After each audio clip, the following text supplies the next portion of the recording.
Excellent technical vision के इस platform पे आ जाइए सब लोग। बिल्कुल सबका स्वागत है। एक बार जुड़ जाइए सेशन में। स्टार्ट करते हैं एक बेहतरीन सेशन फिर से आपके लिए। हाईवे इंजीनियरिंग का आज हमारा लेक्चर नंबर 2 यहाँ से स्टार्ट होने वाला है।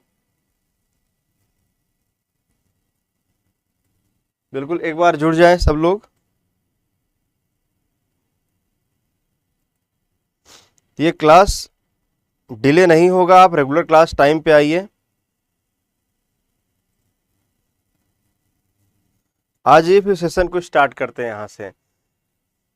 तेज जुड़ जाइए 1 मिनट। बिल्कुल गुड मॉर्निंग।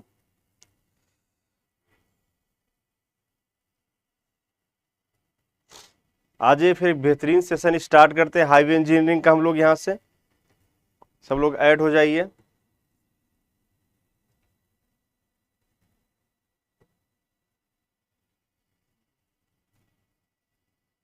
ठीक है, चलिए सबका हाईवे इंजीनियरिंग की हम लोग की बिल्कुल थ्योरी क्लास चल रही है। यहाँ से जैसे ही एक चैप्टर कंप्लीट होगा तो हम लोग क्या करना शुरू करेंगे, इस पे ऑब्जेक्टिव क्वेश्चन करना शुरू करेंगे। हर चैप्टर के बाद एक प्रॉपर अमाउंट में आपके पास ऑब्जेक्टिव क्वेश्चन आएगा और हम लोग वहाँ काम करेंगे। ठीक है सर, क्लास कब से स्टार्ट होती है? क्लास से आपकी 8 बजे स्टार्ट होगी। पहले दिन जो डेमो क्लास चली थी वो आपकी स्टार्ट हुई थी लगभग 9:30 बजे से। अब आपकी जो क्लास चलेगी वो 8 बजे से क्लास स्टार्ट होनी है। ठीक है, पर डे अर्ली मॉर्निंग आपकी 8 बजे से क्लास स्टार्ट हो रही है। डेमो क्लास जब तक चल रहा है आपका यूट्यूब पे क्लासेस जा रही हैं, फिर आपका धीरे धीरे एप्लीकेशन पे क्लासेस शिफ्ट हो जाएंगी।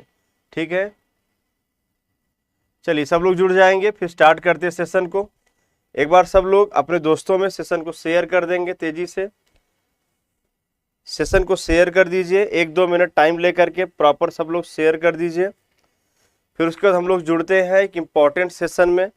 बिल्कुल बेहतरीन तरीके से जो एसएससी जेई का अब जो नया पैटर्न है ऑल ओवर इंडिया में, अब जितने भी जेई है आपके मैक्सिमम बेकार एग्जाम छोड़ के बाकी सारे एग्जाम आपके ऑब्जेक्टिव बेस्ड है। तो उसी पैटर्न पे आपकी यहाँ पर क्लास चलने वाली है। तो आप लोग सब लोग क्या करना है, आप लोगों को सबको जुड़ जाना है, शेयर कर देना है। तो इसे सब लोग जितने भी लोग क्लास कर रहे हो सब लोग अपने अपने दोस्तों में एक बार सब लोग ग्रुप में शेयर कर दो। फिर क्लास को स्टार्ट करते हैं जितने भी लोग लाइव हो। सर नोट्स कैसे मिलेगा? तो नोट्स आपको पहली क्लास आपने शायद किया ना हो शशांक, आपको जो नोट्स मिलने वाला है वो नोट्स आपको आपके एप्लीकेशन पे ही रखा जाएगा। जो लोग डेमो क्लास कर रहे हैं या जो लोग जहाँ भी क्लास करेंगे, आपको जो सारी नोट्स मिलेंगी वो एक्सीलेंट विजन टेक्निकल एकेडमी के ऐप पर ही मिलेगा।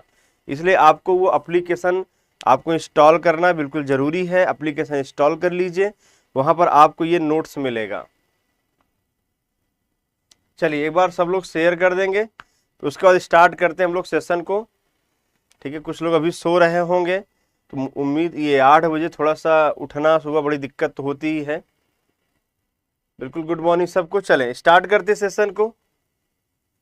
कोई दिक्कत नहीं, आपने फर्स्ट क्लास नहीं देखा था, देख के आना चाहिए था। बता दिया पीडीएफ कैसे है। ठीक है, चलिए ये डेमो क्लास आपका 2 है। सेकंड डेमो क्लास हम लोग स्टार्ट करते हैं। पहली डेमो क्लास हम लोगों ने बात कर लिया है। चलो स्टार्ट करते हैं सेशन को। यहाँ पे आप लोगों ने शेयर वगैरह कर लिया होगा, सब लोगों ने जिसको जुड़ना था जुड़ गए होंगे सब लोग। आगे सेशन को यहाँ पर आगे बढ़ाते हैं। ठीक है, चलिए लास्ट क्लास में मैं 2 मिनट आपको रिकॉल कराऊंगा। लास्ट क्लास में हम लोगों ने क्या पढ़ रखा था? तो लास्ट क्लास में हम लोगों ने देख रखा था कि सिलेबस देख रखा था कि हम लोगों ने सिलेबस कितने पढ़ना है, कितने घंटे में पढ़ना है, ये हमारा डिस्कशन था। अगली क्लास में हम लोगों ने क्या किया था, development of roads in India. इसके लिए भारत में अभी मैं विश्व का भी इतिहास पढ़ूंगा रोड के लिए। रोड ठीक है, बिल्कुल सबको नोट्स मिलेगा राकेश। जो भी आपके रेगुलर बैच हैं, जो भी आपकी प्रैक्टिस बैच है, सबके लिए नोट्स इंपॉर्टेंट है। आप ये क्लास देखिए, उसके बाद आपको तुरंत क्या कर लेना है, तुरंत आपको ऑब्जेक्टिव क्वेश्चन हर चैप्टर के बाद कंप्लीट कर लेना है। ठीक है, चलिए आगे बात करते हैं तो हम लोग भारत में सड़कों के निर्माण के इतिहास के बारे में पढ़ रहे थे। तो उसके लिए सबसे एक इम्पॉर्टेंट कमेटी जो बनी थी उसका नाम था डॉक्टर आपका जयकर कमेटी थी। ठीक है, थोड़ा सा पढ़ लीजिए, उसके बाद आप लोग ये क्वेश्चन पूछिएगा। ठीक है, थोड़ा सा पढ़ा लिया जाता है, उसके बाद क्वेश्चन पूछा जाता है, जिससे आप यहाँ पर ध्यान रखिए क्वेश्चन पे।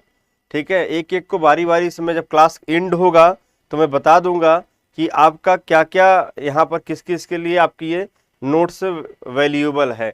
आप चाहे प्रैक्टिस बैच कर रहे हो चाहे रेगुलर बैच कर रहे हो, हर जगह के लिए नोट्स क्या है आपके लिए बेहतर है। ठीक है, तो जयकर कमेटी बनी 1927 में, लास्ट क्लास में जो ना किए हूँ कर लेंगे बाद में जा करके। और 1928 में उन्होंने अपनी रिपोर्ट क्या की थी, सबमिट किया था। रिकमेंडेशन बताया था कि जो भारत में जो सड़कों की हालत या हालात है वो बहुत ही ज़्यादा खराब है, उसको सुधारने के लिए, उसके नेशनल इंटरेस्ट के लिए जो सेंट्रल गवर्नमेंट है उसको यहाँ पर आपके पास क्या करना पड़ेगा, देखना पड़ेगा, रिस्पॉन्सिबिलिटी को लेना पड़ेगा। ठीक है, अब बात आती है अगर हमको सड़क बनाना है तो हमको पैसा चाहिए, रेवेन्यू चाहिए। तो रेवेन्यू के लिए उन्होंने कहा कि टैक्सेस ऑन पेट्रोल, आपके जो भी ईंधन है, फ्यूल है, पेट्रोल है, डीजल है, उन पे आप टैक्स क्या कर दो, बढ़ा दो। उसके बाद आपके पास 20-20 साल के लिए परियोजना के लिए बातचीत किया गया था और पैसा इकट्ठा करने के लिए कोष बनाया गया, उसका नाम था CRF, सेंट्रल रोड फंड, 1929 में आपको देखने को मिला। ठीक है, उसके बाद हमारे पास IRC Indian road Congress, it was established in 1934। 1934 it was established इन 1934।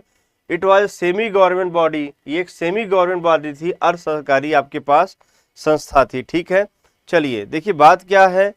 उस दिन आप 90+ थे, आज आप 50 के आसपास हैं। तो रेगुलर पढ़ाई करना इतना आसान काम नहीं होता है, वो भी सुबह 8 बज करके लाइव क्लास में आकर पढ़ाई करना।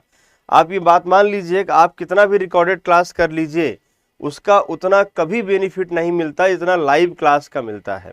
इसीलिए लाइव क्लास में जुड़ने की कोशिश करिए और रेगुलर एक रूटीन बनाइए। अगर 8 बजे मैं आपको सुबह उठ के पढ़ा सकता हूँ, 8 बजे सुबह क्लास ले सकता हूँ, तो आप भी 8 बजे सुबह उठ के पढ़ सकते हैं। ठीक है, और लाइव क्लास में आएंगे तो ज़्यादा बेहतर आपके लिए होगा। चलिए आगे बढ़ते हैं। ऑब्जेक्टिव इनका क्या था, उद्देश्य क्या था, इसके बारे में हमने प्रॉपर डिस्कशन किया था। अब मोटर व्हीकल एक्ट, रोड पे चलने के लिए नियम और कानून की बातचीत यहाँ पर की गई थी। रोड पे चलने के लिए नियम कानून की बात की गई थी। और ये आपके लिए क्या था, इट वाज एस्टैब्लिश्ड 1939।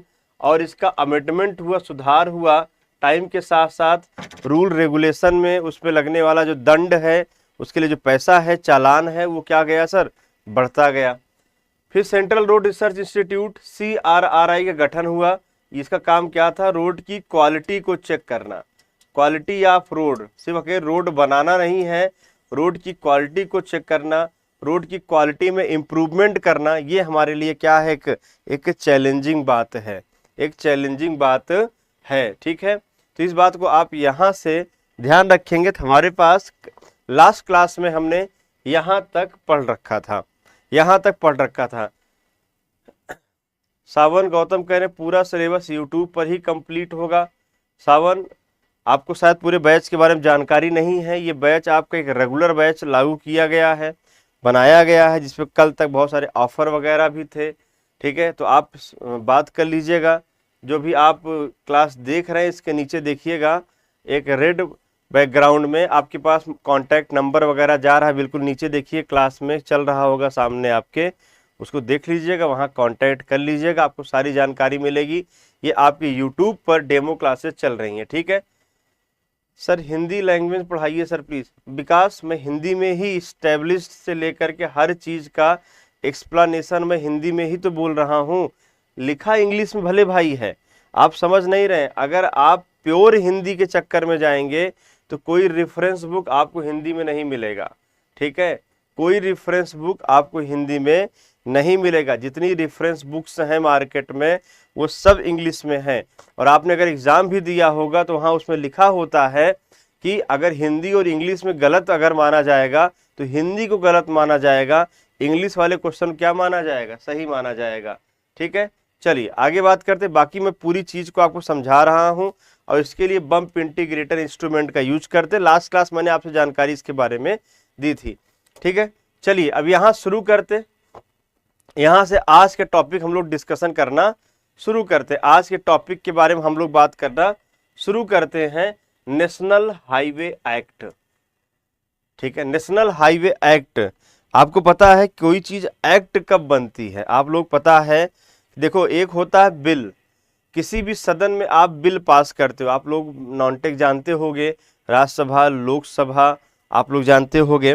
तो कोई चीज एक बिल होती है, आप उसे मान लीजिए लोकसभा में ले गए, फिर उसको आप राज्यसभा में ले गए, एक स्पेशल बहुमत के साथ या साधारण बहुमत के साथ, 2/3 बहुमत के साथ आपका वो कोई बिल क्या होता है, वो बिल पास होता है, ठीक है, समर्थन मिलता है उसको, और उसके उस पर राष्ट्रपति का सिग्नेचर होता है, तो वो जो बिल होता है वो आपका अधिनियम यानी एक्ट में बदल जाता है। तो यानी नेशनल हाईवे एक्ट ये 1956 में ये प्रपोज्ड हुआ, ये पास हुआ, ठीक है, ये प्रपोज्ड हुआ, ये पास हुआ। This act give power to central government that central government can interchange any state highway to national highway for any national importance. अब ध्यान दीजिएगा, मेरी बात को ध्यान से सुनिएगा।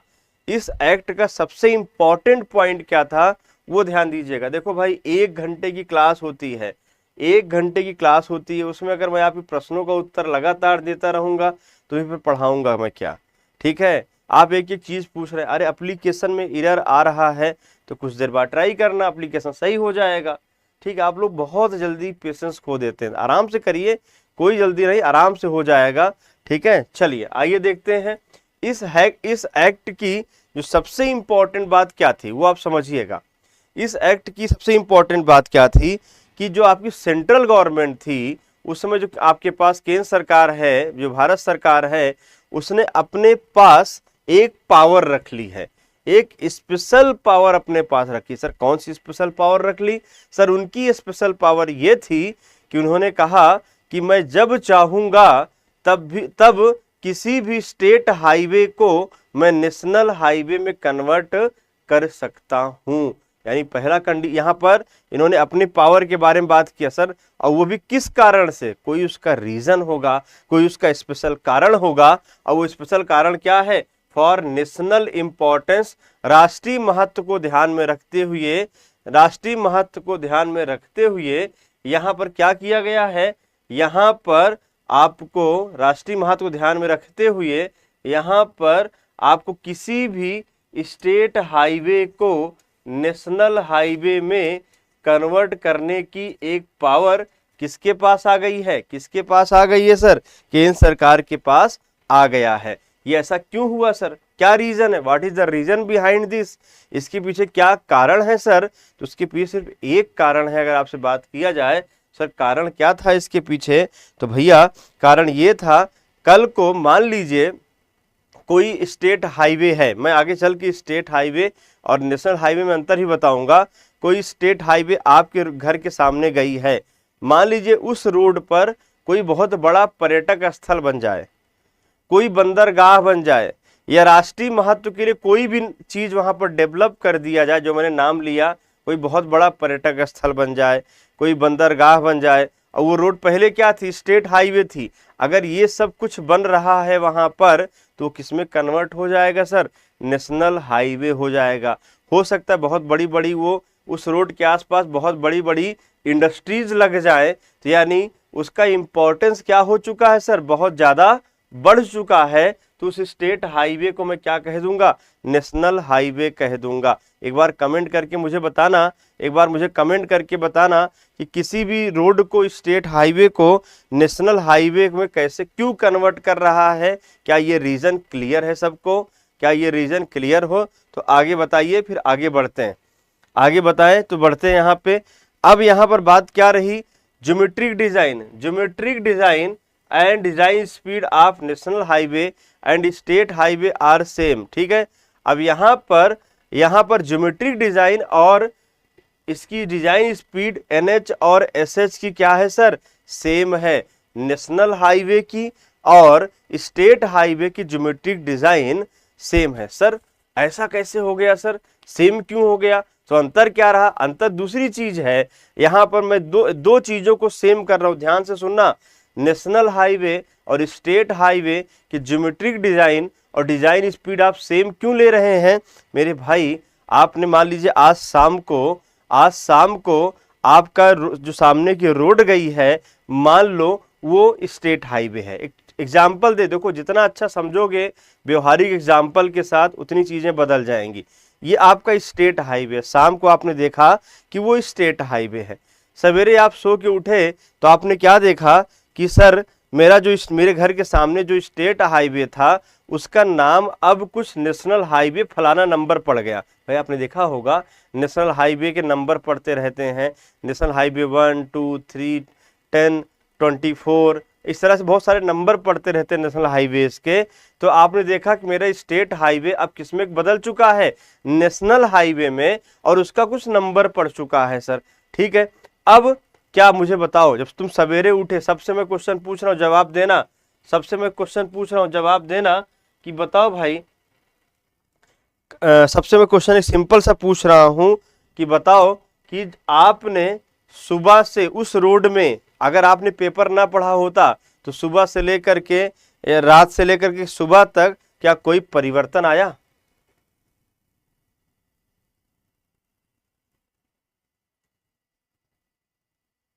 क्या कोई परिवर्तन आया? जरा कमेंट करके मुझे बताओ, क्या कोई परिवर्तन आया क्या?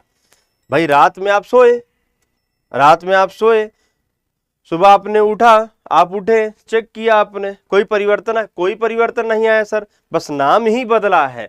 मतलब जो उसके डिजाइन का क्राइटेरिया है वो सेम है।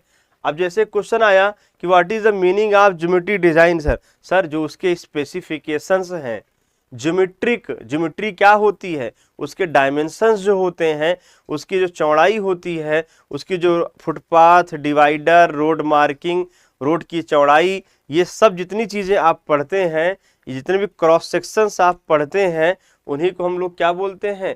ज्योमेट्रिक डिजाइन कहते हैं। ठीक है, ठीक है, चलो इतनी बात क्लियर हो गई।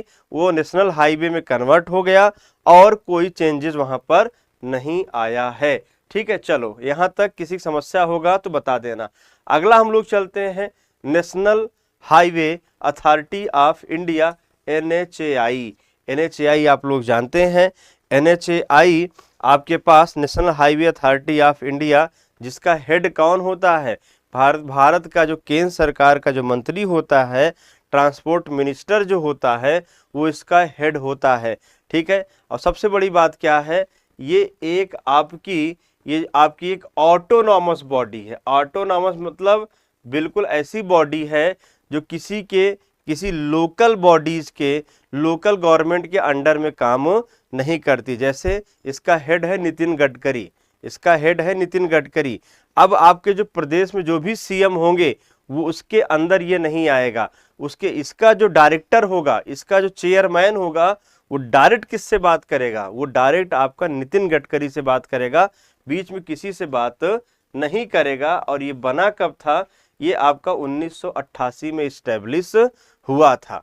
ठीक है, ये आपका 1988 में इस्टेब्लिश हुआ था। Which works under ministry of road and transport. तो ध्यान दीजिएगा, national highway authority of India, इससे आपके PSUs में वैकेंसीज आती रहती हैं। पहले क्या होता था, पहले ये गेट के थ्रू, जैसे आप गेट का एग्जाम जानते होंगे, तो गेट के रैंक के अकॉर्डिंग यहाँ इंटरव्यू कॉल होकर के सिविल इंजीनियर्स को नौकरी बहुत ज़्यादा मात्रा में मिलती थी। फिर धीरे धीरे इसको किसमें मर्ज कर दिया गया? गेट से हटा करके इसको ESC में डाल दिया गया, इंजीनियरिंग सर्विसेज एग्जामिनेशन में इसको हम लोगों ने डाल दिया। तो आपके पास NHAI की वैकेंसीज आती, कभी कभी आप देखेंगे 2-4 वैकेंसी आपके JEE के पेपर में भी क्या रहता है सर, इसका आता रहता है। ठीक है, इतनी बात आपको यहाँ से ध्यान रखना है। आगे हम लोग बात करना शुरू करते हैं, आगे हम लोग देखना शुरू करते हैं कि आगे क्या है सर। ठीक है, आगे देखते हैं। यहां तक कोई दिक्कत किसी को हो तो एक बार बता दीजिए। नेशनल हाईवे एक्ट क्या है, इसका इंपॉर्टेंस क्या था, इसमें क्या चीजें मेन इंपॉर्टेंट थी, और national highway authority of India, जिसे आप NHAI बोलते हो, ये एक ऑटोनॉमस बॉडी है, ये लोकल बॉडीज से प्रभावित नहीं होती है। बिल्कुल ठीक है। चलिए, यहाँ तक कोई समस्या है बिल्कुल आप बता सकते हैं। चल आगे बढ़ते हैं। बिल्कुल क्लियर बोल दे रहा हूँ कि जैसे ही आपका ये सब्जेक्ट कंप्लीट होगा, एक चैप्टर कंप्लीट होगा, तो उस चैप्टर संबंधित जितने भी क्वेश्चन बन सकते हैं वो सारे क्वेश्चन आपको क्या किए जाएंगे, क्लासरूम में ही कराए जाएंगे। तो इस चीज़ को आप बिल्कुल परेशान मत होइए, आराम से क्लास देखिए, सब कुछ हो जाएगा। ठीक है, चलो आगे बात करते हैं। आपका नेशनल हाईवे डेवलपमेंट प्रोग्राम, जिसे आप लोग शॉर्ट फॉर्म में क्या बोलते हैं, NHDP।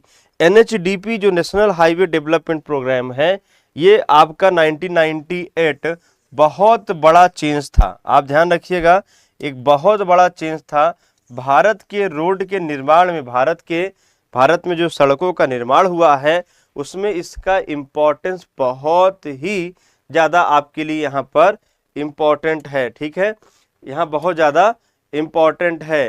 क्वेश्चन एक आया है कि NHAI का सेकंड लाइन बता दीजिए सर। ऑटोनॉमस बॉडी मतलब बिल्कुल स्वतंत्र बॉडी है, ये एक जो विभाग है ये बिल्कुल स्वतंत्र है, ये लोकल बॉडी से प्रभावित नहीं होती है। ये इसका जो चेयरमैन होता है, जो डायरेक्टर होता है, वो डायरेक्ट किसको रिपोर्ट करता है, इसके जो आपके सेंट्रल मिनिस्टर होते हैं उनको रिपोर्ट करता है। ये लोकल, जैसे आप लोग ऑटोनॉमस बॉडी जानते हैं, ऑटोनॉमस बॉडी जैसे अगर आप तैयारी कर रहे हैं तो जैसे आप कोई कॉलेज कुछ ऐसे होते हैं, कुछ कॉलेज जो होते हैं वो ऑटोनॉमस होते हैं, कुछ यूनिवर्सिटीज़ जो होती हैं वो ऑटोनॉमस होती हैं, यानी वो किसी के अंडर में काम नहीं करती हैं। जैसे किसी यूनिवर्सिटी के अंडर, जैसे कोई कॉलेज है, जैसे मैं एग्जांपल आपको दे रहा हूँ, जैसे प्रयागराज में एक IRT कॉलेज है। ठीक है, प्रयागराज में एक IRT कॉलेज है, उसको अगर आप समझें तो IRT कॉलेज क्या है, अपना खुद का एंट्रेंस लेता है, खुद का एंट्रेंस लेगा, खुद का एग्ज़ाम लेगा, खुद से रिजल्ट निकालेगा। ये आपके यूपी के किसी भी यूनिवर्सिटी के अंतर्गत काम नहीं करता है। तो ऑटोनॉमस का मतलब ये है। ऐसे बहुत सारे कॉलेजेस हैं, ऐसे बहुत सारे यूनिवर्सिटीज़ हैं जो बिल्कुल क्या है, अपने स्वतंत्र हैं, वो किसी के भी अंडर में कार्य नहीं करते। ठीक है, चलो इतना बात बिल्कुल क्लियर हो गया। अब मैं NHDP की बात कर रहा हूँ। NHDP भारत में सड़क निर्माण के लिए NHDP का जो रोल रहा है वो बहुत ही ज़्यादा इम्पॉर्टेंट रहा है। ठीक है, national highway development program NHDP। और अगर आप NHDP रोड में, अगर आपने NHDP के बारे में नहीं पढ़ा तो समझ लीजिए भारत में कुछ नहीं पढ़ा आपने इसके बारे में, रोड के बारे में। क्योंकि NHDP वही है जिस पर यहाँ पर अटल जी ने इसको यूज किया था। भारत के जो प्रधानमंत्री थे, जो एक दूरदर्शी प्रधानमंत्री थे, उन्होंने इस बात को ध्यान दिया था कि अगर उनका सपना क्या था कि भारत के मैं बड़े बड़े 4 महानगरों को क्या कर दूं, जोड़ दूं। 4 महानगर कौन कौन से, सबसे ऊपर दिल्ली में था, पूरब में आपका कोलकाता था, पश्चिम में आपका मुंबई था और साउथ में आपका चेन्नई था। इन चारों महानगरों को आप क्या करने के चक्कर में थे, अटल जी इसको सबको जोड़ने के चक्कर में थे। और उनकी ये परियोजना थी जिसे बोला जाता था गोल्डन क्वाड्रिलेटरल। गोल्डन क्वाड्रिलेटरल का मतलब होता है स्वर्णिम चतुर्भुज। स्वर्णिम चतुर्भुज परियोजना यहाँ पर इन्होंने क्या किया था, चालू किया था। और यहाँ पर there was 2 major steps. NHDP को 2 स्टेप में यहाँ पर क्लासिफाई किया गया। पहला आपके पास था गोल्डन क्वाड्रिलेटरल, स्वर्णिम चतुर्भुज। स्वर्णिम चतुर्भुज आप देखिए पूरे भारत को जोड़ने के लिए स्वर्णिम चतुर्भुज एक स्टेप ये था, और दूसरा स्टेप था आपका नेशनल कॉरिडोर। क्या था आपका, नेशनल कॉरिडोर। नेशनल कॉरिडोर को हिंदी में क्या बोलते हैं, राष्ट्रीय गलियारा। ठीक है, चलिए अब यहां पर हम लोग बात करते हैं नेशनल कॉरिडोर, राष्ट्रीय गलियारा की बात करते हैं, गोल्डन क्वाड्रिलेटरल की बात करेंगे। तो गोल्डन क्वाड्रिलेटरल देखिएगा 4 महानगरों को, देख पा रहे हैं आप, 4 महानगरों को आपस में क्या किया गया है, जोड़ा गया है। ये इनका सपना था भाई, ये इनका सपना था, ये आपको ध्यान देना है। ठीक है भाई, सर पीडीएफ हिंदी के नोट्स मिलेंगी या इंग्लिश में ही होंगी? भाई हिंदी क्या दिक्कत है भाई, इंग्लिश कितना बढ़िया नोट्स, वन लाइनर नोट्स है मेरा। एक भी नोट्स आपको जितने भी सब्जेक्ट में पढ़ाऊंगा उसमें कोई भी सब्जेक्ट में आपको ऐसा नहीं मिलेगा जिसमें आपको बहुत पैराग्राफ मिलेगा। मैं बिल्कुल वन लाइनर ही इंग्लिश लिखाता हूं और आपको उसका बिल्कुल मतलब बताता हुआ मैं चल रहा हूं, ठीक है। जितने भी नोट्स हैं सब एप्लीकेशन में जाएगा, एप्लीकेशन सबको नोट्स मिलेगा और एप्लीकेशन आपके पास इंस्टॉल होना चाहिए, ठीक है।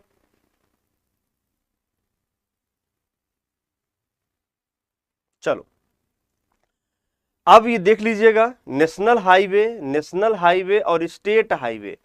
नेशनल हाईवे और कि आपके पास अगर देखें यहाँ पे तो दिल्ली और कोलकाता को जोड़ने के लिए नेशनल हाईवे 2, सभी किलोमीटर भी लिखा हुआ है, कौन कितने किलोमीटर का है, कौन नेशनल हाईवे, बहुत डीप में जाएगा तो यहाँ से क्वेश्चन पूछेगा कि नेशनल हाईवे नंबर कौन सा है, ठीक है।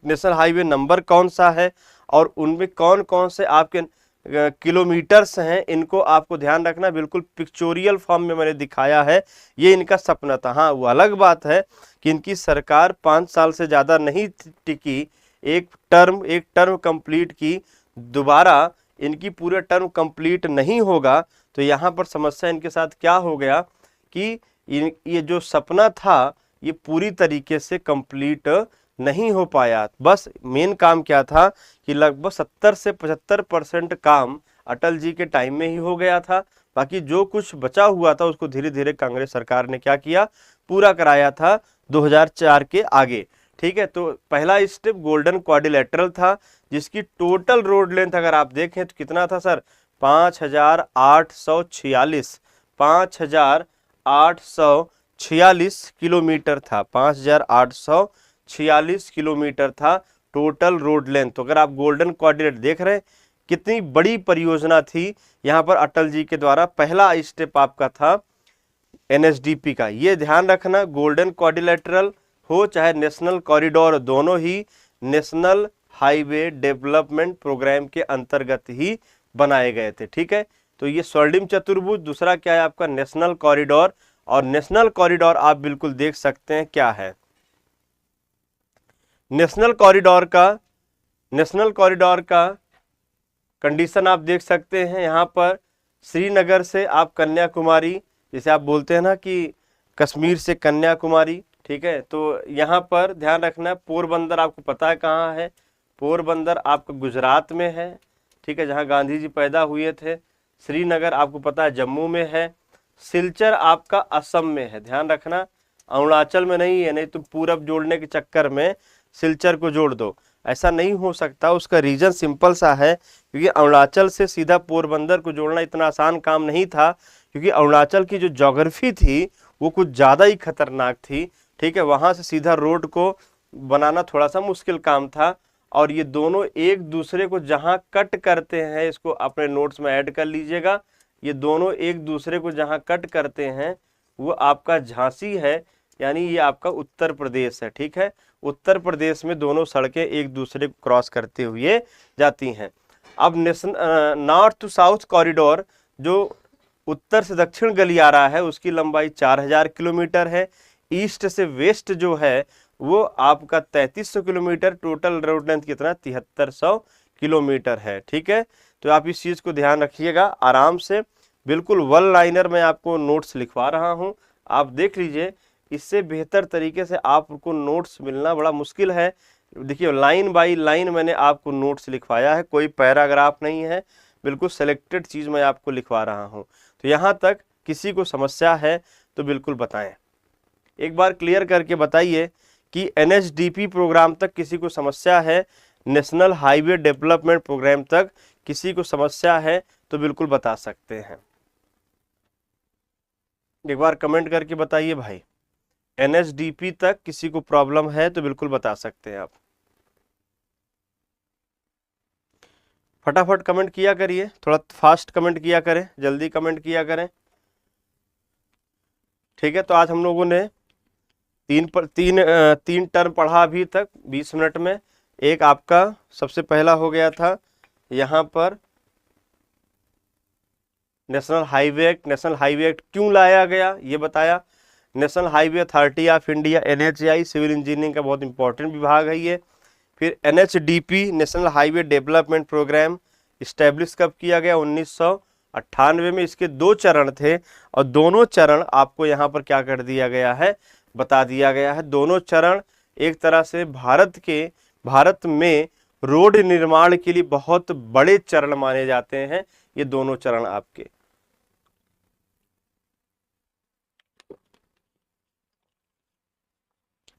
आंसू कह रहे हो what is the major district road. आंसू परेशान मत हो मेरे भाई, आगे जब मैं IRC के अकॉर्डिंग रोड का क्लासिफिकेशन करने वाला हूँ, ये जो नोट्स है आप लोग इसको निकलवा लीजिएगा, मैं पहले चैप्टर का नोट्स आप भिजवा दूंगा।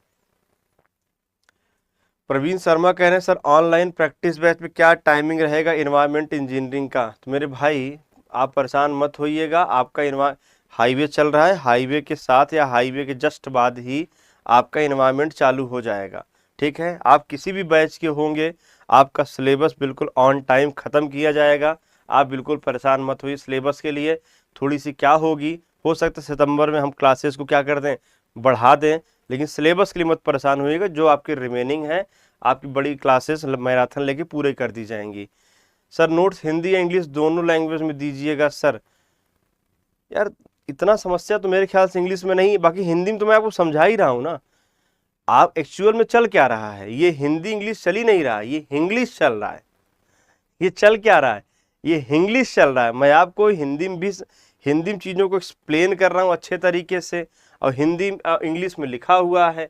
इंग्लिश में मैं इस लिख देता हूँ क्योंकि जब बुक्स आपके सामने आएंगे, क्वेश्चन आप सॉल्व करोगे तो सारी इंग्लिश में मिलेगी, तब कैसे करोगे, तब फिर तुम्हें हिंदी से काम तो चलेगा नहीं। उस समय तुम्हें इंग्लिश के टर्म्स क्लियर होने चाहिए, ठीक है। अब मैं एक्सप्लेन तो आपको हिंदी में ही कर रहा हूं।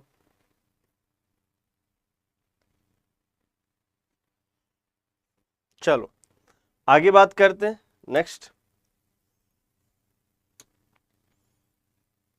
सर्वे कौन पढ़ाएगा। निकी देखो, सर्वे जो भी पढ़ाएगा, आपने शायद बैच नहीं देखा, जिस दिन बैच का ये ऐड हुआ था उस दिन बताया गया था कि कौन टीचर क्या सब्जेक्ट पढ़ाएगा। आप लोग एक सीक्वेंस से अगर चलेंगे तो चीज़ें समझ में आपको आएंगी। जिनका ये क्वेश्चन है कि कौन टीचर कौन सा सब्जेक्ट पढ़ाएगा, तो उसको आप जाके वीडियो देख लीजिए। एक 15-20 मिनट का वीडियो बना, इसमें पूरे बैच का आपको बैच का एडवर्टीजमेंट किया गया था, बताया गया था, ठीक है। चलिए अगला हमारे पास आया प्रधानमंत्री ग्राम सड़क योजना। चलिए बड़े बड़े महानगरों को जोड़ने के लिए हमने अभी NHDP देख लिया, राष्ट्रीय गलियारा को जोड़ने के लिए नेशनल कॉरिडोर हमने बनाया, तो बड़ी सड़क बनाने के लिए, बड़े लेवल पे रोड बनाने के लिए हमने लोगों ने NHDP को देखा।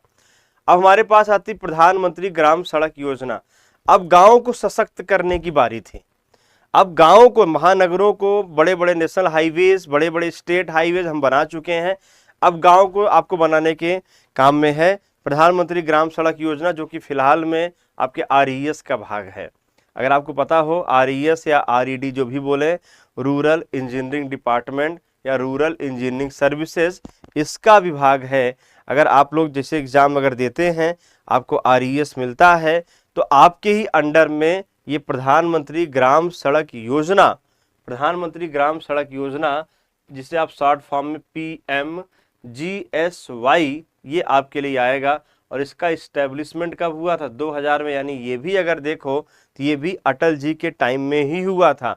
यानी जो आज अगर इसके सक्सेसर, अगर एक तरह से देखिए तो नितिन जी हैं, नितिन गडकरी जी हैं अगर इसके सक्सेसर, उत्तराधिकारी, तो इसके प्रोडिसेसर कौन थे, इनके पूर्वज कौन थे, अटल जी ही थे। तो अटल जी ने उस समय उनके कार्यकाल में बहुत ज़्यादा सड़कों को बनाने का सपना देखा और बहुत सारा पूरा भी किया। अब देखो गांव के लिए भी स्पेशलाइज कर दिया। It was established in 2000। The aim was provide roads to all villages with population 1000 person and above in 2003। 2000 establish कब हुआ, 2000 में।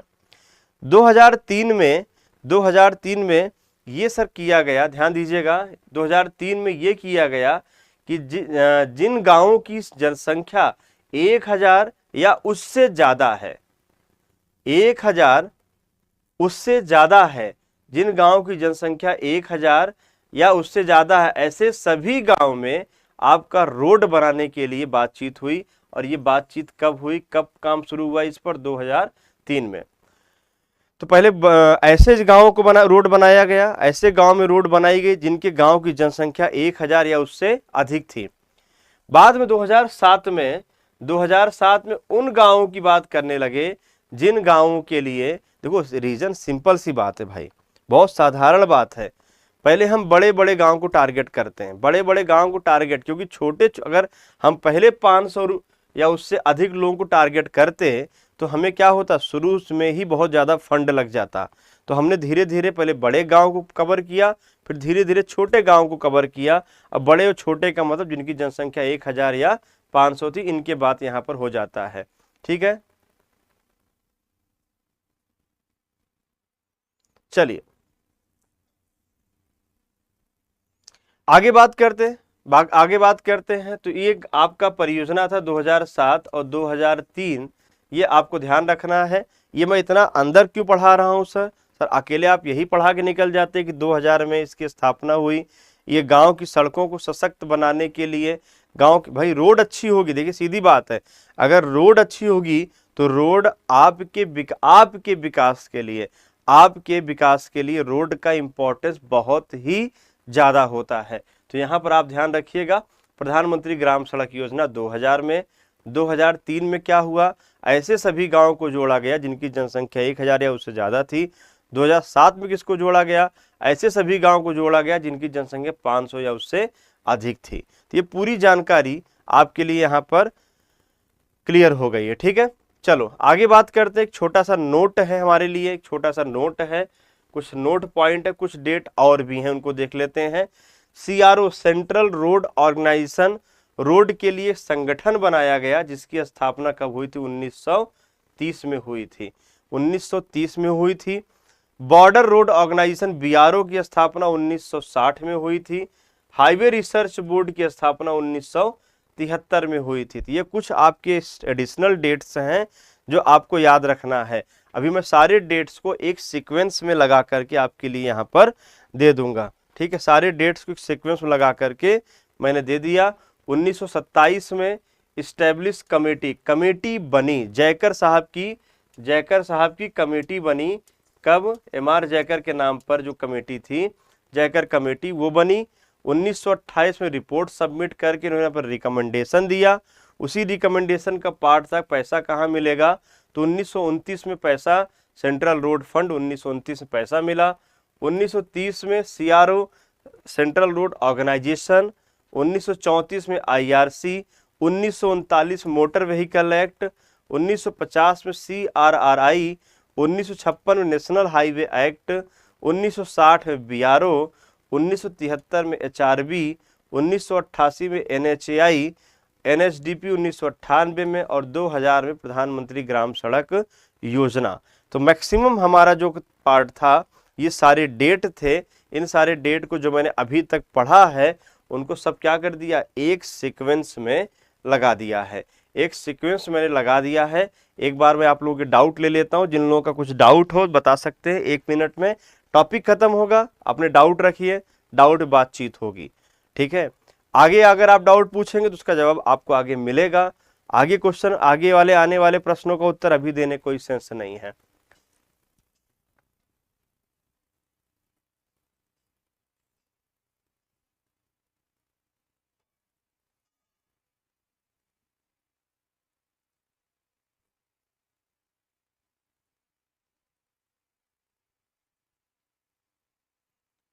विनीत यादव कह रहे PWD, अरे PWD वगैरह का स्थापना, ये सब तुम अगर जाओगे तो तुम्हारे फिर लॉर्ड डलहौजी इतिहास तुम फिर वो जानते हो, लॉर्ड डलहौजी वगैरह जो बनाए थे 1953 में, उसको आप जाके वो आपके पास उसके बारे में आप देखिएगा, 1853 में जो लॉर्ड डलहौजी ने बनाया था।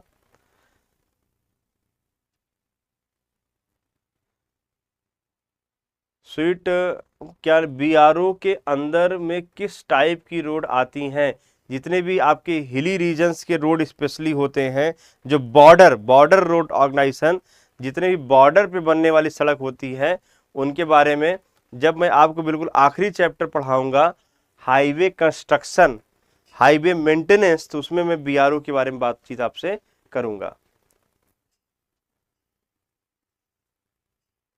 देख लेना, CPWD PWD सबके अलग अलग बने हुए हैं, ठीक है। कहिएंगे तो एडिशनल बहुत सारे आपको मैं डेट्स दे दूंगा, उन डेट को जो आपकी हिस्ट्री के पॉइंट ऑफ व्यू से इम्पोर्टेंट है आप देख लीजिएगा। अभी के लिए इतने में कोई समस्या है तो बिल्कुल आप बताइए, यहाँ तक कोई समस्या है? ये सब मेजर आपके डेट्स हैं जो एग्जाम में कई बार पूछे जाते हैं, बहुत ज़्यादा रिपीटेटिव हैं, ठीक है। यहाँ तक कोई समस्या किसी को नहीं है? चलते आगे बढ़ते हैं, आगे देखते हैं हमारे पास। अब बात क्या हुई थी, इनका रिकमेंडेशन था जयकर साहब का। देखिए बेस हमारा जयकर ही है, हमारा जो बेस था वो जयकर साहब की जो रिपोर्ट थी वही पूरे बेस थी, वही पहले आपके लिए इंपॉर्टेंट रखता है। तो क्लासिफिकेशन आप क्या था सर आपका? 20 ईयर प्लान। 20 ईयर प्लान मतलब 20 साल की परियोजना। अगर आप बात करें तो इनके बारे में क्या देखते हैं आप कि जयकर साहब ने कहा था कि देखो यार, ये छोटे छोटे काम करने से रोड नहीं बनेगी, आपको बड़े बड़े परियोजनाएं लेनी पड़ेगी। तो उसके लिए उन्हीं के आधार पर, उन्हीं के रिकमेंडेशन पर 3 परियोजनाएं बनी, जिनका नाम है नागपुर परियोजना, बॉम्बे परियोजना और लखनऊ परियोजना। ये बिल्कुल ऑर्डर से लिखे हुए हैं, ठीक है। यहाँ पर नागपुर मतलब फर्स्ट आपके पास, बॉम्बे आपका सेकंड और लखनऊ आपका थर्ड। ये मैं कंप्लीट कर लेता हूँ, उसके बाद आप लोगों के फिर से एक बार डाउट मैं ले लेता हूँ, ठीक है। तो क्लासिफिकेशन 20 ईयर प्लान में अगर आप देखें यहाँ पर, तो फर्स्ट 20 ईयर प्लान को आप नागपुर कहते हैं, सेकेंड 20 ईयर प्लान को बॉम्बे कहते हैं और थर्ड 20 ईयर प्लान को आप क्या बोलते हैं? लखनऊ कहते हैं, ठीक है। सर ये नाम क्यों पड़े? इंपॉर्टेंट बात ये है कि नाम क्यों पड़े, आप सर बता देंगे नाम क्यों पड़े? भाई नाम इसलिए पड़े सबके क्योंकि उसमें भारत के जो मेन आपके चीफ इंजीनियर्स थे, जो बड़े बड़े इंजीनियर्स थे, जो बड़े बड़े रोड से संबंधित अधिकारी थे, उन्होंने पहली अपनी जो मीटिंग किया था वो नागपुर में किया था, दूसरी मीटिंग जो किया था वो बॉम्बे में किया था, तीसरी मीटिंग जो किया था वो लखनऊ में किया था। और जहाँ जहाँ मीटिंग हुई, जहाँ जहाँ इनका कॉन्फ्रेंस हुआ, जहाँ जहाँ इनका कांग्रेस हुआ, इनका मिलना हुआ, मीटिंग हुई, वही नाम आपके पास पड़ गया। तो पहला नागपुर में बैठा, दूसरी मीटिंग बॉम्बे में, तीसरी मीटिंग आपकी लखनऊ में हुई। ऐसा बिल्कुल मत समझिएगा कि पहली आपके पास पहले 20 साल नागपुर में रोड बना, दूसरा 20 साल बॉम्बे में बना, तीसरा 20 साल लखनऊ में बना, ऐसा बिल्कुल नहीं है। यहाँ पर उनकी कॉन्फ्रेंस हुई थी, यहाँ उनकी मीटिंग हुई थी, यही इसलिए आपकी बातचीत यहाँ पर किया गया है, ठीक है। चले सर, पीडीएफ इंग्लिश में रहेगा तो हम लोग नोट्स क्यों बनाओगे भाई? क्रश बॉय कह रहे हैं नोट्स, फिर वही बात है। मतलब अगर तुमको मैं खाना जो है थाली में परस करके दूं, परोस कर लो भैया, तो तुम कहोगे कि सर अगर आपने खाना दे दिया तुम खाना कैसे बनाएंगे? ऑनलाइन का जो सबसे बड़ी दिक्कत होती है नोट्स लिख करके बनाना। अगर कोई चीज आपको पीपीटी पर दिया जा रहा है तो आपके लिए आप नोट्स निकलवाइए, अपना पढ़िए तेजी से। आपको ऐसा लगता है, हम लोगों को ऐसा लगता है कि हम लोग अपना नोट्स बनाएंगे तो हमको क्या हो जाएगा, जल्दी तैयार हो जाता है। ऐसा नहीं होता है। नोट्स आपका चाहे खुद का हो चाहे आपका पीपीटी का हो, जब तक आप उसको 4 से 5 बार 6 बार रिवीजन नहीं करोगे तो वो नोट्स किसी का भी हो, वो कभी भी आपका अच्छा काम नहीं कर पाएगा। इसलिए बहुत क्लियर बात समझ लीजिए, नोट्स बनाने में समय मत दीजिए, सीधा सीधा नोट्स को उठाइए, सीधा पढ़िए, खत्म करिए, आगे बढ़िए। इन सब चीज़ों में क्या लिखोगे कहानी? तुम्हें इतनी अच्छी तरीके से अगर सुनो ध्यान से तो चीज़ें आपको वैसे ही रिकॉल हो जाएंगी, ठीक है। तो नोट्स बनाने की ज़रूरत आपको नहीं है। सर क्या कंप्लीट हाईवे यूट्यूब पर होगा? नहीं, कंप्लीट हाईवे तो यूट्यूब पर नहीं होगा आपका, ये आपकी डेमो क्लासेस चल रही हैं। आपका एक बेहतरीन बैच लॉन्च किया गया है, ठीक है। एप्लीकेशन आपको बार बार दिया जा रहा है। सिविल इंजीनियरिंग लाइव बैच में आप देखिए टेक नॉन टेक का आपको बैच दिया जा रहा है, उसमें कॉन्टैक्ट नंबर है। बहुत बेहतरीन तरीके से आपके सब्जेक्ट चलेंगे। पर डे आपको 2 क्लासेज और एक नॉन टेक क्लासेज आपकी रेगुलर जाती रहेंगी। और अगर इस तरह से दिया जाएगा पीपीटी वगैरह में, तो सिलेबस बहुत जल्दी आपका कंप्लीट हो जाएगा। ठीक है, बहुत ज़्यादा नोट्स वगैरह बनाने के चक्कर में रहोगे तो टोटल टाइम वेस्ट होगा भैया, और कुछ होने वाला नहीं है। ठीक है, मैं पढ़ाता हूँ, मैं रेगुलर ऑफलाइन पढ़ाता हूँ, रोज़ 700-800 बच्चों को पढ़ाता हूँ रेगुलर ऑफलाइन में। मुझे पता है कि नोट्स बनाने में कितना टाइम जाता है। ठीक है, और आखिरी में वो नोट उसी क्लासरूम में बनता है, वही ख़त्म हो जाता है। ठीक है सर, फीस कितनी है बैच की? देखो प्रवीण जिसने पूछा, सूरज, फीस वगैरह आपको प्रॉपरली जो है आपको सब कुछ बताया जाएगा। ठीक है सर, पहले नोट्स दे दीजिए हम लोग। हाँ, नोट्स आपको पहले चैप्टर का आज चला जाएगा, आज आपके एप्लीकेशन पर पहले चैप्टर का नोट्स पूरा आज आपको पहुंच जाएगा। ठीक है, चलो आगे बात के फीस वगैरह सब कुछ आपको जो ऊपर कॉन्टैक्ट नंबर दिए जा रहे हैं आप इन पे बात करिए। और यहाँ पर सिर्फ ये देखिए कि जो मैं पढ़ा रहा हूँ या जो भी फैकल्टीज पढ़ा रही हैं वो आपको समझ में आ रहा है कि नहीं आ रहा है। पूरे सब्जेक्ट का एक ही पढ़ाने का रेट होगा। ठीक है, चलिए अब इसके बारे में हम लोग पूरी बात कर लेते हैं। ऑफलाइन की फीस आपको वो नंबर दिया गया भैया, आप वो नंबर बात कर लो, पूरी तरीके से बात कर लो। ठीक है, कि फीस कितनी है ऑनलाइन ऑफलाइन सब।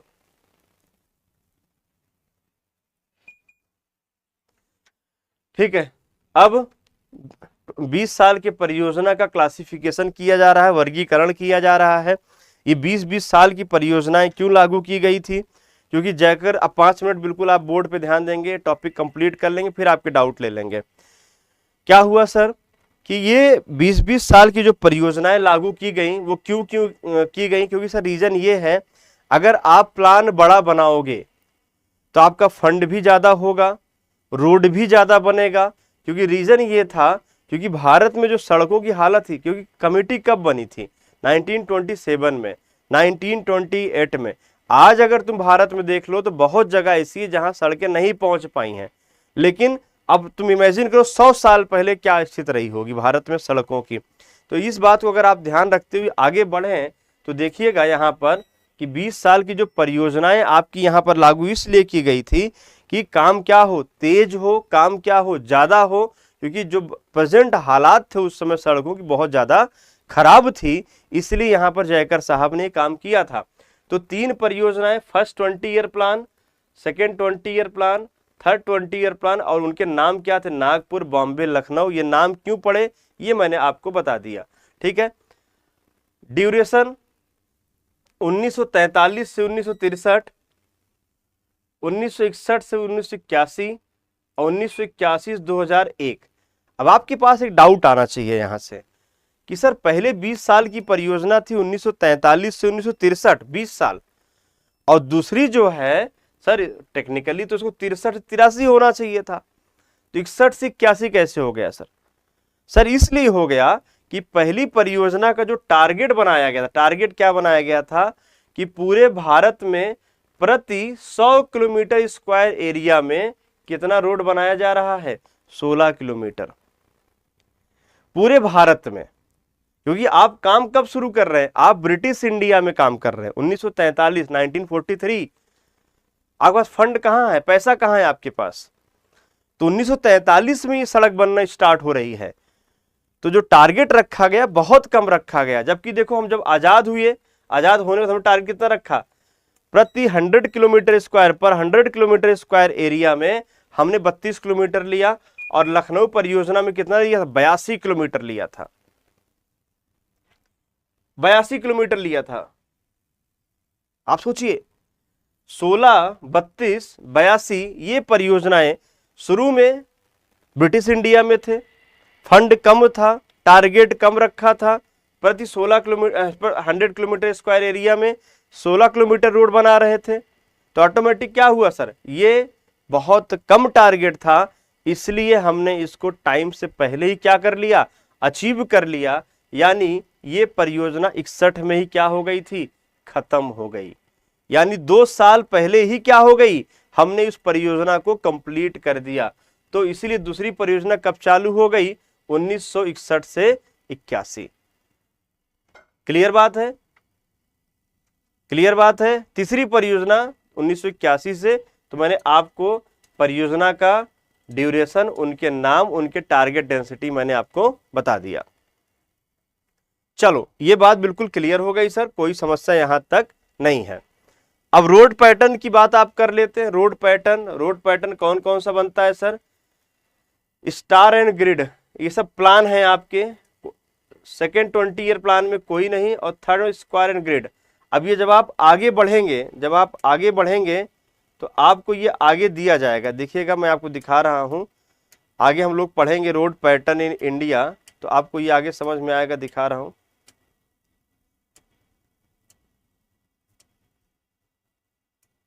आगे रोड पैटर्न के बारे में देखिए, रेक्टेंगुलर एंड ब्लॉक पैटर्न इस तरीके से, radial star block pattern, star and circular pattern, star and grid, यही स्टार एंड ग्रिड है। इस तरीके से आप कुछ पैटर्न्स क्या होंगे सर, दिए जाएंगे, तो आपको यहां से ध्यान रखना है।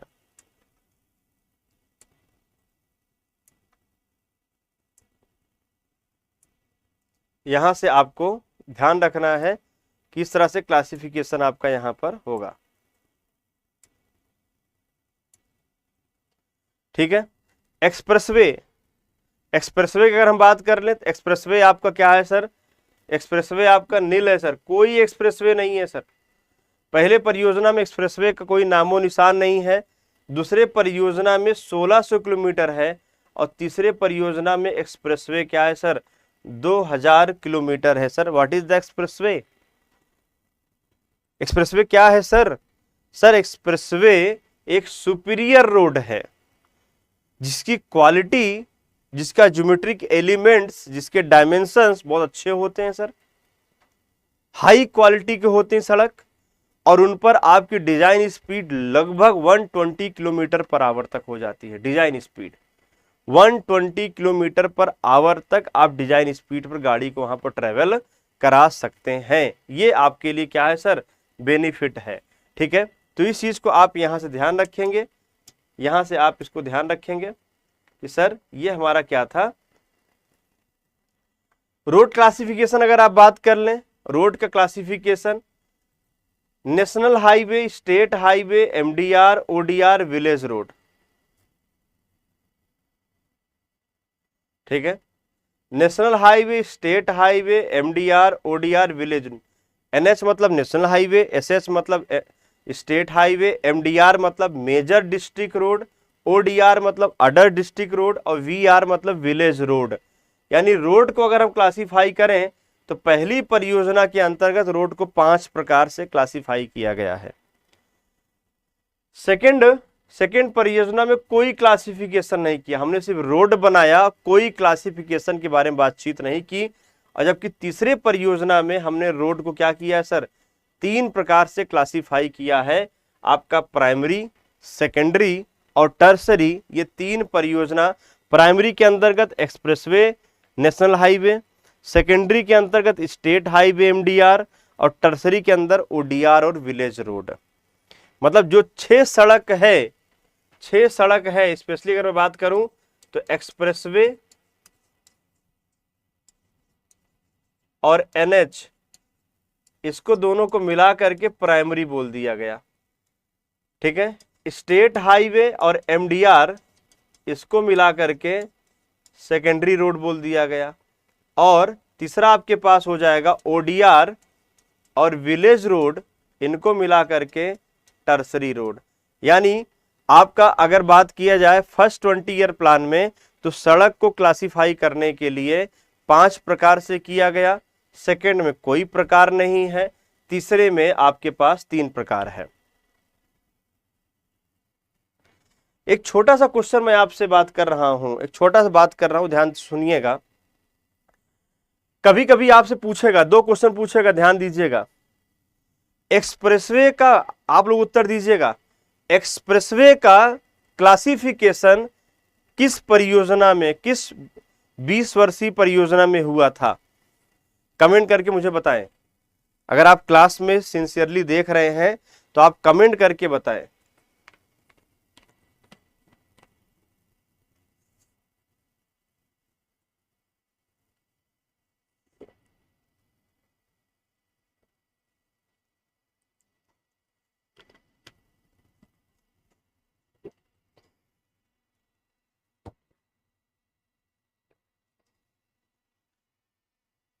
कमेंट करके बताइएगा, जितने लोग क्लास करें सब लोग कमेंट करके बताइएगा।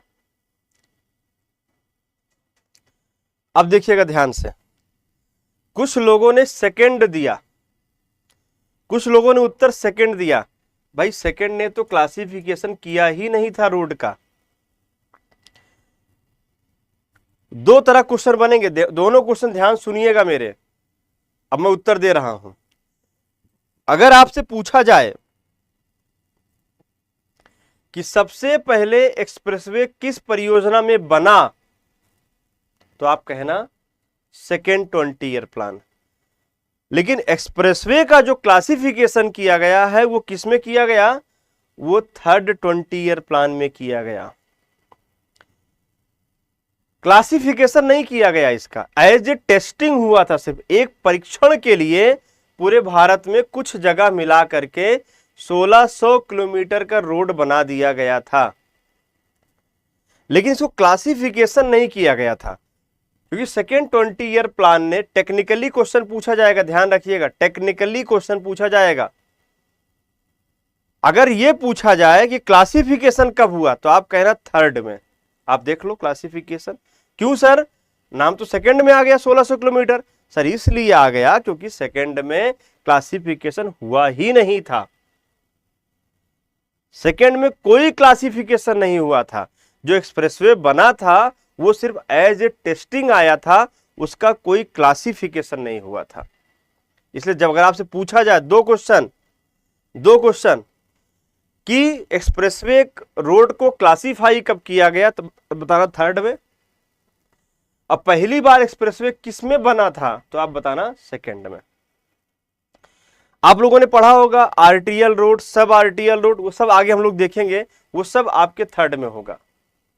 क्लासिफिकेशन मतलब वर्गीकरण होता है, जहां से ये पूरी तरीके से जेन्युइनली डाल दिया गया कि अब भारत में रेगुलर वे में एक्सप्रेसवे बनेंगे, रेगुलर वे में एक्सप्रेसवे बनेंगे। जैसे पहले क्लासिफिकेशन में क्या था कि सिर्फ एनएच बनेगा, एसएच बनेगा, एमडीआर बनेगा, ओडीआर बनेगा, विलेज रोड बनेगा, वैसे ही यहां रजिस्ट्री हो गई इसकी। थर्ड 20 ईयर प्लान में इसकी रजिस्ट्री हो गई कि अब से 30 आपके जो थर्ड 20 ईयर प्लान था उसके बाद से रेगुलर क्या बनना शुरू हो जाएगा, आपका रेगुलर आपका एक्सप्रेसवे बनना शुरू हो जाएगा। ये दो क्वेश्चन आपसे पूछे जाएंगे, कंफ्यूज मत होना, क्योंकि सेकंड वाले में रोड बना है लेकिन ये रजिस्ट्री नहीं हुई, सिर्फ एज अ टेस्टिंग हुआ, और ये परीक्षण देखा हमने काफी बेहतर रहा, तो हमने थर्ड वाले में क्या कर दिया, क्लासिफिकेशन कर दिया। एक बात, एक क्वेश्चन और आप ध्यान से सुन लीजिएगा, एक क्वेश्चन और ध्यान सुन लीजिएगा, एक मतलब बात है अकेले। यहां टारगेट कम था, 16 था, यहां 32 था, यहां 82 था, क्योंकि यहां फंड कम था, यहां फंड और ज्यादा हुआ, यहां फंड सबसे ज्यादा था, क्योंकि हम 1981 से 2001 में आ चुके हैं, यानी काफी आगे हम बढ़ चुके हैं। हमारे पास अब बहुत सारा पैसा होने लगा है, हम 1981 से 2001 में आ चुके थे, फंड हमारा बढ़ चुका था। लेकिन एक बात ध्यान देने वाली यहां पर है कि आपको पहले 20 ईयर दूसरे 20 ईयर का हिसाब किताब मिला था कि कितना पैसा हमारा लगा, उसका हिसाब किताब आपके पास है। लेकिन जो तीसरी परियोजना थी, जो लखनऊ परियोजना थी, इसका हिसाब किताब हमारे पास नहीं था। कितना पैसा तीसरे परियोजना में लगा पूरे भारत में, प्रति 100 किलोमीटर स्क्वायर एरिया में 82 किलोमीटर रोड बनाने के लिए कितना फंड लगा पूरे भारत में उस 20 साल में, उसका कोई आंकड़ा हमारे पास नहीं है। क्योंकि आप कहाँ हैं, आप उत्तर प्रदेश में हैं, आप लखनऊ में हैं, और लखनऊ में तो क्या करिए, सिर्फ मुस्कुराइए, क्योंकि यहाँ पर थोड़ा सा करप्शन लेवल भी अच्छा खासा हुआ था, कोई फंड नहीं था, किसी फंड का आइडिया ही नहीं चला। तो ये क्लासिफिकेशन ऑफ 20 ईयर प्लान था। मैंने इतनी बातें आपको यहाँ पर डिटेल में समझा दिया है, ठीक है। रोड क्लासिफिकेशन पहले वाले में 5 प्रकार, दूसरे में था ही नहीं, तीसरे वाले में ये। अब एक छोटी सी बात ये आती है कि हम लोग third 20 year plan, specially third 20 year plan latest यही था, थर्ड 20 ईयर प्लान हमारा लेटेस्ट था। हम इसके बारे में पढ़ते हैं कि थर्ड 20 ईयर प्लान में कि जो लेंथ का कैलकुलेशन हुआ कि कितना ज्यादा नेशनल हाईवे की लंबाई बनाई जाए, कितना स्टेट हाईवे बनाया जाए, कितना एमडीआर बनाया जाए, कितना आपका ओडीआर, कितना विलेज रोड बनाया जाए। हाँ, अजय भारद्वाज का अच्छा क्वेश्चन है कि सर इसके बाद क्या कोई प्लान नहीं बना? एनपी तुम यार लेट हो गए, बताया मैंने, तुम लेट हो गए हो, मैंने रीजन दिया, बीच में तुम गायब हो गए थे शायद। 1963 से 1961 क्यों हो गया, ठीक है, वो मैंने बताया है, उसको एक्सप्लेनेशन बताया है कि टारगेट कम था, प्लान जल्दी पूरा हो गया, इसलिए मैं तुरंत शुरू कर दिया। अजय क्वेश्चन आया सर इसके बाद कोई प्लान नहीं बना क्या? भाई कोई प्लान नहीं बना। क्यों? क्योंकि हम लोग काफी स्टेबल कंडीशन में आ गए थे। प्लान बनाना हमारा कोई शौक नहीं था। 20-20 साल की जो भरे परियोजनाएं बनाई, उसका कारण क्या था? उसका कारण सिर्फ इतना सा था भाई, क्यों, जो कि बहुत बुरी हालत है उसको एक फेयर कंडीशन में ला सकें, फिर धीरे धीरे रोड क्या होता रहेगा, बनता रहेगा। तो 20-20 साल की 3 परियोजनाएं लाई गई, जिससे भारत में जो बहुत बुरी हालत है सड़कों की, उसमें काफी तेजी से सुधार किया जा सके। बाकी सुधार हो गया था 2001 तक, तो हमने उसको क्या कर दिया, रोक दिया।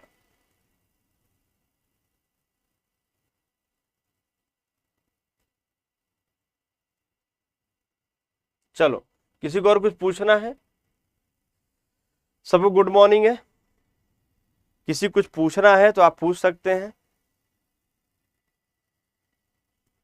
यहां तक कोई समस्या है? 1 मिनट का टाइम है आपके पास, 1-2 मिनट समय ले लीजिए। कोई समस्या किसी भी जगह पर हो तो आप पूछ सकते हैं। अब आराम से पूछिए, जो भी प्रॉब्लम हो। आज के सेशन को मैंने पढ़ा दिया है, कल हम बात करेंगे इस पर। कल हम इसके कैलकुलेशन की बात करेंगे। कल हम इसके कैलकुलेशन की बात करेंगे कि थर्ड 20 ईयर प्लान में तीसरे 20 परियोजना में एनएच, एसएच, एमडीआर, ओडीआर की लंबाई कैसे निकालेंगे। लंबाई निकालना सिखाएंगे आपको, इस पर एक न्यूमेरिकल कराएंगे। फिर उसके बाद हम लोग रोड पैटर्न और विश्व के इतिहास के बारे में बात करेंगे कि पूरे विश्व में सबसे पहले रोड कहाँ बना, क्या समस्या थी, क्यों अपडेट हुआ, ये सब बात करेंगे। अब तुम टीचर का हाल चाल पूछ रहे हो, फलाने सर कहाँ हैं। अरे मैंने तुमसे पूछा बैच से संबंधित, कोई इससे संबंधित हो उससे पूछो यार। तुम फैकल्टी का हाल चाल पूछ रहे हो। हिमांशु यशस्वी के सर ऑफलाइन क्लास में भी यही नोट्स प्रोवाइड करते हैं? नहीं भाई, ऑफलाइन क्लास में नोट्स बनवाया जाता है, क्योंकि वहाँ पर एक फिजिकल कांटेक्ट होता है, वहाँ नोट्स बनवाना आसान होता है। यहाँ नोट्स बनवाना पॉसिबल नहीं होता है, क्योंकि यहाँ सेशन 1 घंटे का होता है, क्योंकि 1 घंटे के बाद ऑनलाइन पे कंसंट्रेशन बनाना बड़ा मुश्किल काम होता है। यही काम जो आप यही काम ऑफलाइन में जो जितना काम मैंने कराया, ये 2 घंटे में होता। अभी अगर मैं आपको ऑफलाइन पढ़ाता तो यही काम 2 घंटे में होता। पूरा हाईवे इंजीनियरिंग आपको 60 घंटे में चलता, मैं आपको 35 घंटे, 30 से 35 घंटे में पूरा खत्म करवा दूंगा आराम से। ऐप पर ऐसे ही बताएंगे भाई रामपाल, बिल्कुल ऐसे ही बताएंगे सर। ऐप पर नॉन टेक्निकल क्लासेस कब तक स्टार्ट होंगी? बिल्कुल स्टार्ट हो जाएंगी। 21 तारीख से आपकी सारी क्लासेस बिल्कुल रेगुलर वे में आ जाएंगी, क्लासेस आपकी चलेंगी,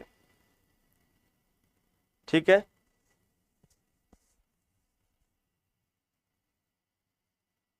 सर ये किस पैटर्न पे थी? अभिषेक वर्मा कह रहे हैं। अभिषेक, आप कितने भी एग्जाम ऑल ओवर इंडिया आप दे लीजिए, जेई और एई का, वो सारे पैटर्न हैं। जितने भी आपके पास जितने भी एग्जाम होंगे ऑल ओवर इंडिया, वो सारे पैटर्न पे आपके हो जाएंगे। आप एसएससी को टारगेट करेंगे अभिषेक, तो सारे एग्जाम जितने भी जेई और एई के पेपर्स हैं सारे निकल जाएंगे आपसे। सर मीडियम हिंदी नहीं होगा शुभम भाई, मीडियम इंग्लिश है, ना हिंदी होगा ना अंग्रेजी होगा, मीडियम इंग्लिश होगा, जिससे मैं आपको प्रॉपरली समझा सकूं।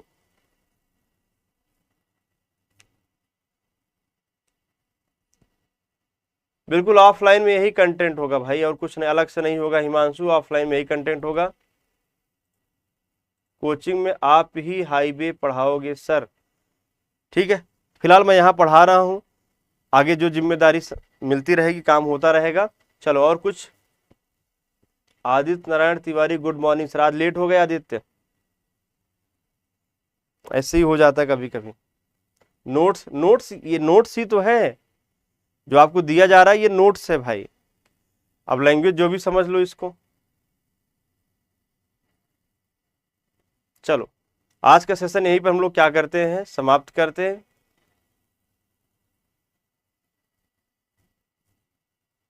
आपका रोड का प्लान वगैरह हम लोग जब क्वेश्चन करेंगे, जब एक मैं बढ़िया सा 40-50 क्वेश्चन की सीरीज लेकर के आऊँगा, यहीं पर क्लास में कराऊंगा, यूट्यूब पे ही कराऊंगा, तो आप लोग आराम से करेंगे।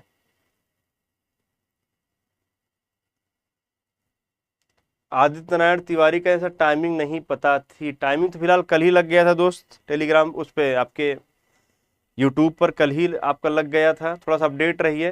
बाकी कल भी आपकी क्लास 8 बजे ही सुबह चलेगी, 8 बजे सुबह चलेगी। अभी 9:30 बजे से आपकी एस्टीमेट की क्लास चलेगी, तो आप लोग 20 मिनट का ब्रेक ले लीजिए, चाय वगैरह पी लीजिए, फिर अगली क्लास 9:30 बजे से आप बिल्कुल क्या करेंगे, एस्टीमेट की आप स्टार्ट कर देंगे। ठीक है। Sandeep Patel sir, highway daily YouTube पे चलेगा? बिल्कुल, हाईवे आपका जितना डेमो क्लास है सारी यूट्यूब पे चलेंगे। अब कितनी डेमो क्लासेस होती हैं वो आप देखिएगा। पहला चैप्टर तो पूरा डेमो रहेगा, उसका क्वेश्चन भी डेमो के रूप में आपके यहाँ कराया जाएगा, जिससे आपको आइडिया लग जाए पूरे सब्जेक्ट में किस तरह हम चलने वाले हैं। पुलिस में है सर, ड्यूटी पर थे, कोई बात नहीं, अच्छी बात है। जो नौकरी ही कर रहा है उसके लिए क्या कह सकते हैं।